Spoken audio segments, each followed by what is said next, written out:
I have very recently published a video about a series of very interesting moves that can be added to drone footage in post-production when using a resolution higher than the one used for encoding. I will post a link at the end of this video and in the description below.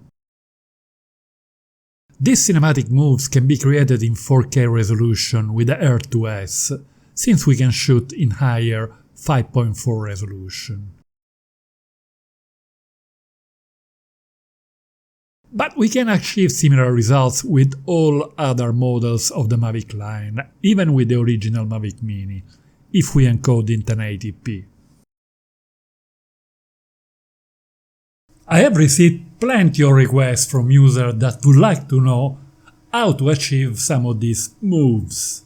In this video I will show how to perform the famous and spectacular Vertigo Effect, also known as the Dolly Zoom, used several times in famous Hollywood movies. I will analyze two different techniques and also show how to choose the most suitable settings for best results. So, fasten your seatbelts and let's get going.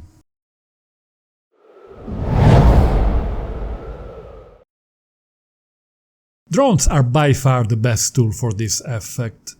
Not only we can very easily achieve perfectly smooth motion, but we can also take advantage of spectacular point of view with the camera high in the sky. For best results it is important to choose the scene carefully. It is crucial to have a main element in the foreground and as many layers as possible in the background. The closer we are to the main element, the more dramatic will be the result.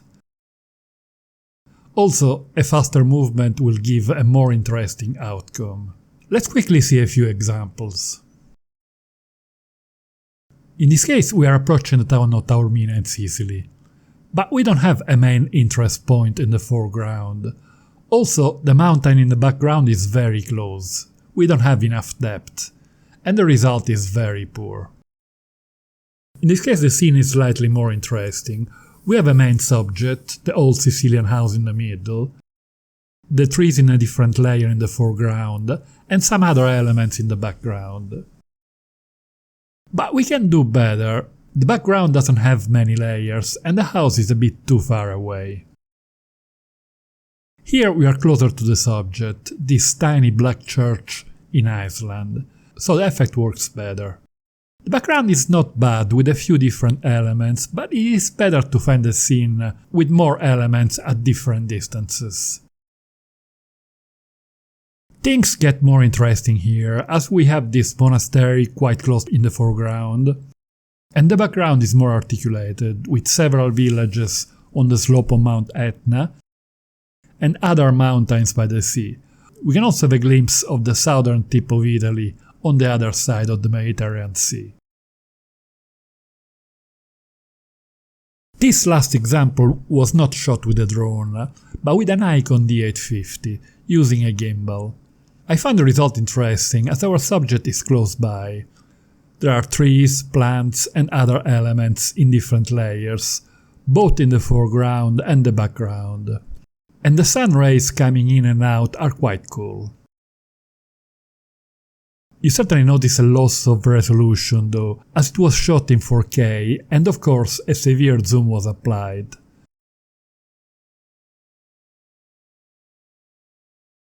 This is why it's so important to start with a higher resolution.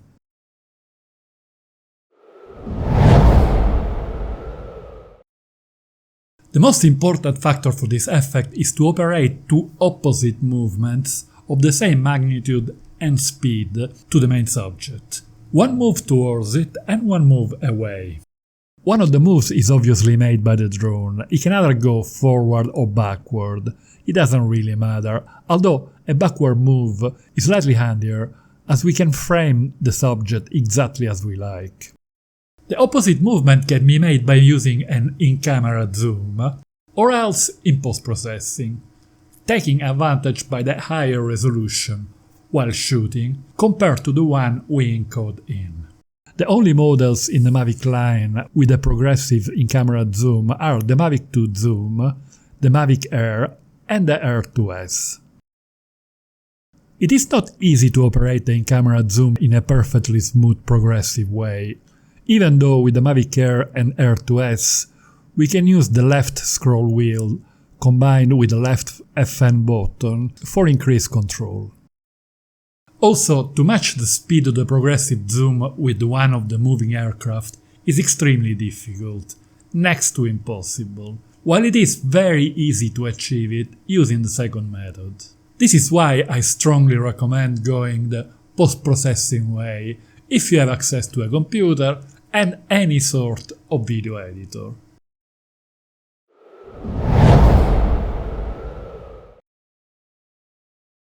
As I said earlier, the process to achieve the Vertigo Effect in post-production is very simple. We will be using keyframes in Premiere Pro, but keyframes are available in any video editor and they work practically in the same way. In Final Cut, After Effects, DaVinci Resolve, Vegas, Filmora, and so on. This is the original clip, and as you can see the drone is steadily advancing towards the target, this monastery on the foothill of Mount Etna in Sicily. We need an opposite move, therefore we apply the zoom in the first keyframe and progressively zoom out. We start by going to the last frame, set a keyframe for zoom and one for position by clicking on this stopwatch. We will try to maintain the same size for our target subject, so if your video editor supports grid lines, they would be quite handy for reference. We then move to the first keyframe and zoom until our target fits within the boundary of the grids. Since we are starting with a resolution of 5.4K and we will encode at 4K, we can comfortably use up to 200% zoom. Let's start with a zoom factor of 150% and reposition the target inside the grid. As you can see, it is slightly too small, so we fine-tune the zoom value.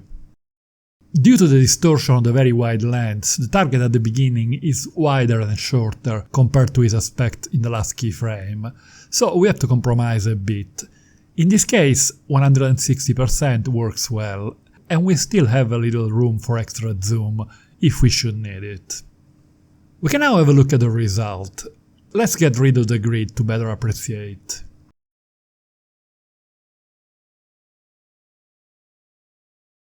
As you can see, we got a quite good Vertigo effect.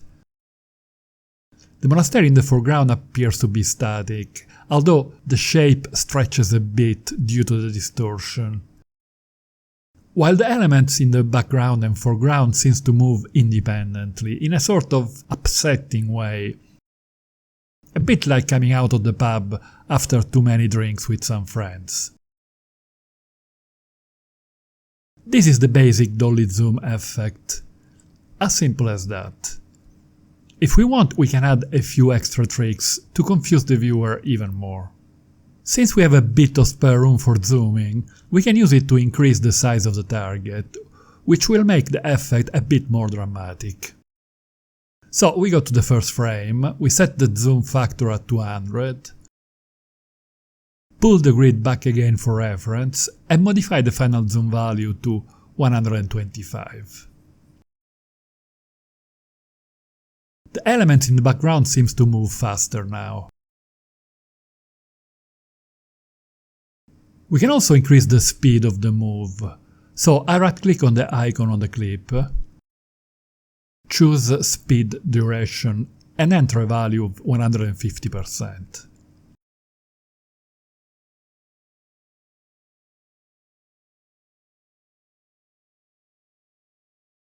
We can also add a touch of FPV feel by adding a slight rotation to confuse the viewer even more. So in the first frame we set a keyframe and enter a value of 5 degrees, and then in the last frame we enter a negative value of -3 degrees. And this is the result.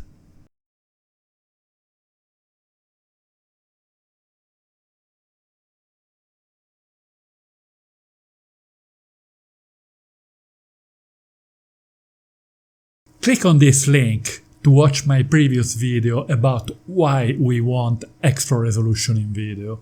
I will also add my upcoming videos about other tricks to add movement to footage in post-processing.